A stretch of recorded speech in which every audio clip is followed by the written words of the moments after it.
Oi pessoal, tudo bom? Bem, esse vídeo ele vai dizer a respeito do trabalho final da disciplina de Economia e Administração dos Sistemas de Produção Agroindustrial de 2020, LES 0202, né, da Faculdade da Exalc, e ela vai falar sobre a cadeia produtiva da mandioca, com foco na tapioca. Os envolvidos no trabalho foram o Gabriel Henrique Maciel, João Victor Teodoro Martins e a Steph Babini.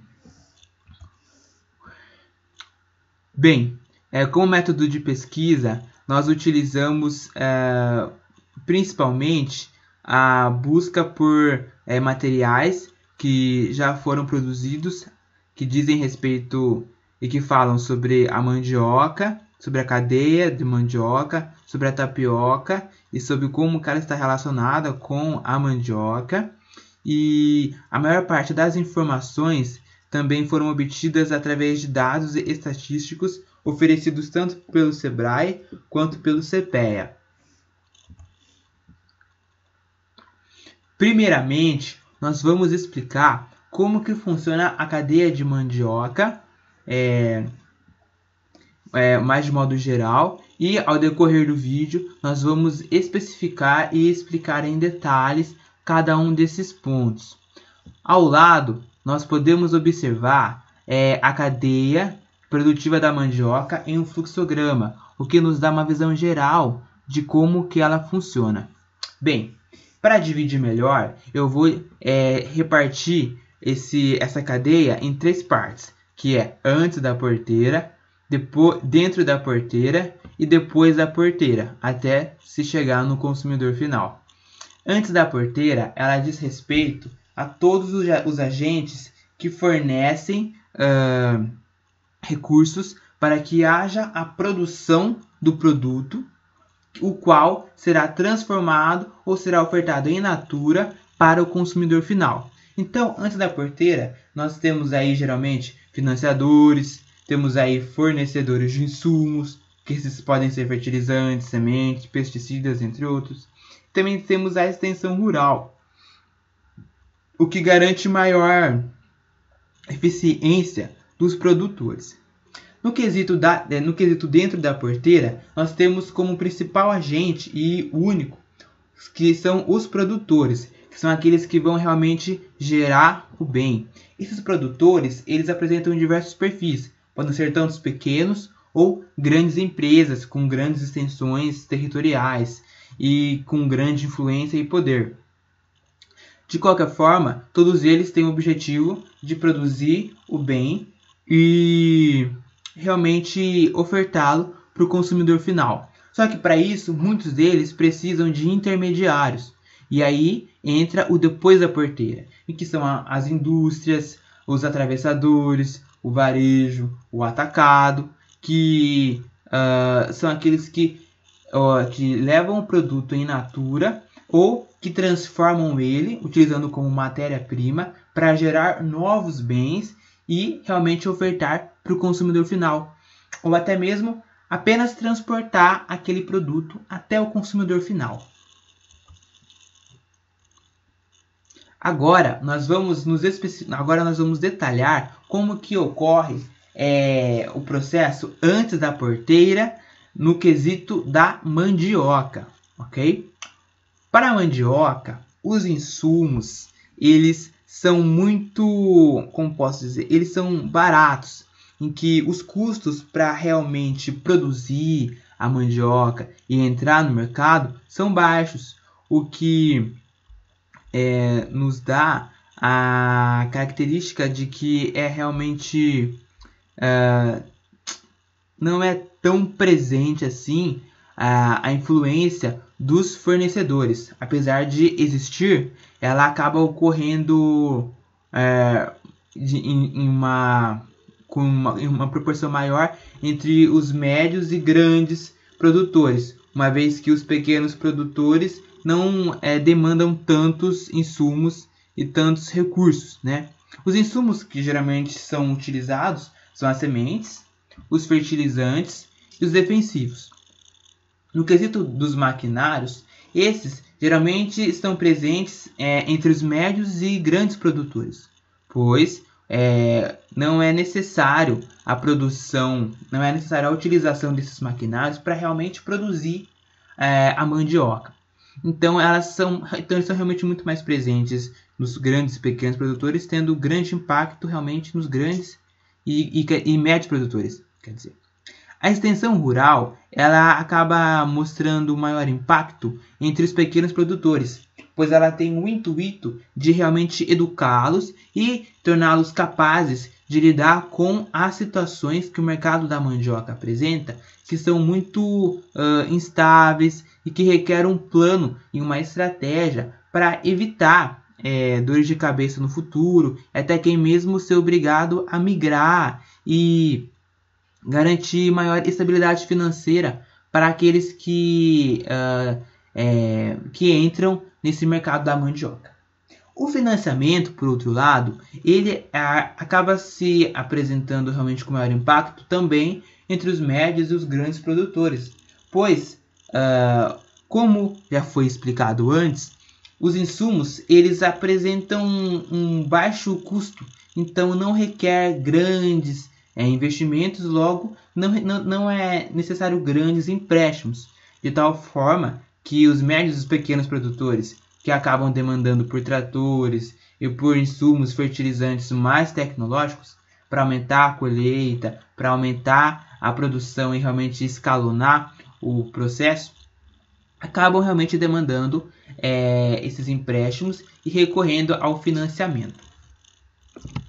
Bem, agora nós vamos explicar como que ocorre a cadeia de produção dentro da porteira no quesito da mandioca. Dentro da porteira, que são os produtores, existem 3 pontos que são muito importantes. Primeiro, a mandioca, os produtores de mandioca, eles são tomadores de preço. Por quê? Porque há uma alta competitividade dentro desse mercado, uma vez que há competição internacional, pois o produto ele é um commodity, ele apresenta muita semelhança entre os produtores, né? A mandioca é produzida por um, é muito semelhante à mandioca produzida por outro. Então, há uma grande competição e uma grande concorrência. E assim, o que determina se um produtor ele continuará no mercado e continuará eficiente, continuará tendo lucros e rentáveis e continuará se mantendo com aquele trabalho, será o custo dele. Então, quanto menor for o custo por produção, mais capaz para enfrentar a competição do mercado o produtor estará. Porém, como foi dito antes, é muito fácil a inserção de produtores nesse mercado, uma vez que os custos também são muito baixos. E a mesma coisa é a saída. Quando o mercado ele está desfavorável, com o aumento drástico da competição, com a queda drástica da demanda, o preço dos produtos eles são realmente elevados para patamares muito inferiores, o que acaba desestimulando muitos pequenos produtores que não conseguem diminuir seus custos, pois não têm recursos para escalonar a sua produção e realmente diminuir o custo por produto médio. Com isso, nós vemos um cenário em que há um baixo poder de barganha por parte dos produtores, uma vez que eles são tomadores de preço e a demanda acaba sempre podendo optar por produtores que oferecem um preço menor. Muitos produtores acabam não conseguindo se manter no negócio e acabam vendendo os seus produtos, acabam vendendo a mandioca por um preço muito, muito menor do que está no mercado, o que acaba afetando todos os outros produtores da região. Então, os demandantes eles têm um alto poder de barganha e os fornecedores também apresentam um alto poder de barganha, pois eles conseguem determinar quanto que será ofertado dos insumos para a mandioca quando aumenta a demanda, em que os produtores eles acabam realmente necessitando aumentar os insumos, e aí eles conseguem, os fornecedores conseguem procurar os produtores que pagam melhor. Para isso, foram apresentadas duas soluções pelo Sebrae para realmente combater essa situação. A primeira seria a verticalização da produção, em que o produtor ele iria realizar todos os serviços que os agentes que estão depois da porteira iriam realizar. E assim ele conseguiria ter acesso ao preço de venda do produto no final da cadeia. E assim teria uma rentabilidade maior, o que possibilitaria a sua permanência mesmo em situações em que o preço está muito baixo. A outra possibilidade que foi apresentada seria a realização de contratos entre os produtores e os demandantes, que são indústrias, varejos, atacados, entre outros, que de tal forma os produtores conseguiriam garantir que teriam uma demanda e os demandantes garantiriam que teriam uma oferta independente da situação em que o mercado se apresentaria. Entretanto, essas duas soluções elas se apresentam inacessíveis para os pequenos produtores, pois muitos não conseguiriam capital suficiente para verticalizar a produção e também não conseguiriam manter o seu negócio rentável com situações desfavoráveis no quesito do preço, pois o custo e o preço de venda ficariam muito próximos e não teriam lucros rentáveis. Após o plantio e produção da mandioca, a matéria-prima é direcionada às indústrias de transformação, onde, a partir de um processo em que é descascada, triturada e espremida, obtém-se tanto a farinha quanto a fécula, que pode ser enviada ao seu consumo final como tapioca ou se tornar novamente matéria-prima para outros bens. A distribuição da fécula dependerá justamente do seu destino final. No caso da tapioca, após ser processada e embalada, ela é destinada ao atacado e em seguida ao varejo, onde é acessada pelo consumidor final. Caso a fécula seja direcionada como matéria-prima para outros produtos, como por exemplo embalagens recicláveis orgânicas, ela é destinada à indústria onde será novamente processada e só então direcionada ao mercado. A partir do ano de 2014, o mercado da fécula apresenta uma mudança devido à crescente demanda de tapioca. Assim, o que não se apresentava lucrativo e sustentável passa a representar 9,46% do uso da mandioca, com propensão a corresponder à metade do seu uso total. Tal aumento na demanda proporciona maior estabilidade aos produtores da mandioca, estabilizando também seu preço no mercado e evitando que esses produtores migrem para outras culturas, o que causaria a diminuição da oferta da mandioca e, consequentemente, o aumento do preço de seus derivados. A mudança evidenciada da demanda da tapioca provém do desenvolvimento tecnológico que permitiu sua produção sem a presença de um típico cheiro azedo que causava aversão aos consumidores, e permitiu também o aumento do período de vencimento do bem, possibilitando sua aquisição em maiores quantidades. O marketing também foi uma ferramenta fundamental no aumento da demanda do produto. Sua aparição no programa da Ana Maria Braga estimulou seu consumo consideravelmente. A apresentação do produto como de preparo fácil, rápido e limpo agradou seu público. Dessa forma, a tapioca se apresenta como potencial produto solucionador dos problemas derivados da alta variação dos preços da mandioca, pois a tornaria cada vez menos elástica, com os preços influenciando cada vez menos em sua demanda.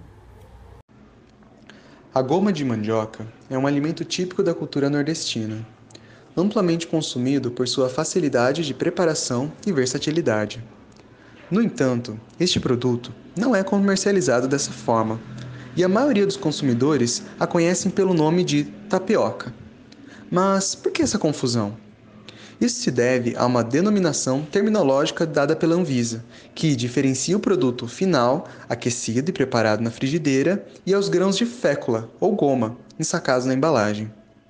Segundo o site Tudo sobre a tapioca consiste em, abre aspas, disquinhos tipo panquecas feitos com a goma de mandioca, na frigideira e recheados ao gosto do freguês.